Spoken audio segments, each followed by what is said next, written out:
Well, after nearly 75 years downtown, staff at IU Health Bloomington Hospital are preparing to move to the facility, a new location on the bypass this weekend.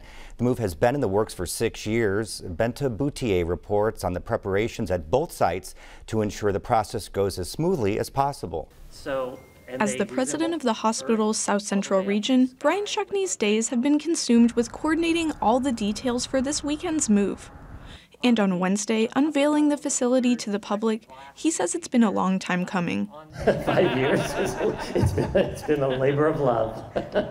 He says he's ready for operations to begin at the new building, and the move will help centralize healthcare and improve education for the IU Health School of Medicine. Something that we're looking forward to now that we truly are becoming one academic health center here in this region is what we're able to do going forward. And one of the things that we're able to do here is not only partner with IU and their School of Nursing to expand that program, but from the School of Medicine as well, and bring some additional programs here to this region that have been dreamed about actually for 25 years. The hospital's Regional Academic Health Center is a defining characteristic of the new building.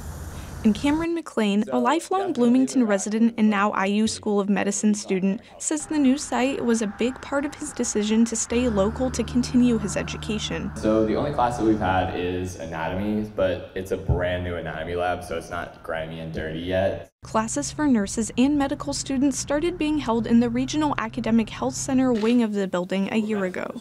The classrooms have the latest technology. Students learn with simulators, which are designed to mimic live patients, how to prioritize and treat patient needs.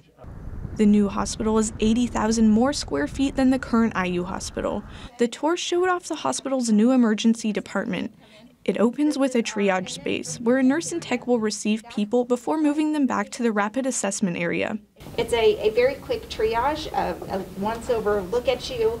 Let's see what your oxygen level is and your heart rate. From there, patients are sorted into rooms based on acuity. The emergency department has a room dedicated to treatment of victims of sexual assault, and the space for behavioral health treatment has doubled.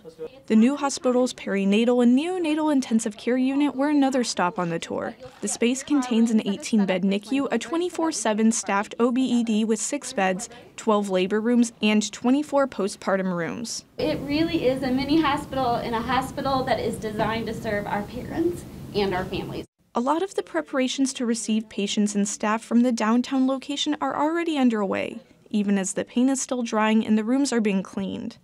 But a lot of the work will have to wait until this weekend. On Sunday, the downtown hospital will keep its emergency room open while the new one starts operations on the east side. That is actually the beginning of the trigger.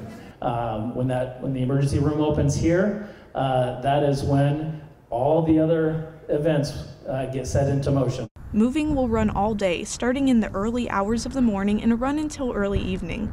Officials say the goal is to complete the transfer during one shift of staff, which is 12 hours.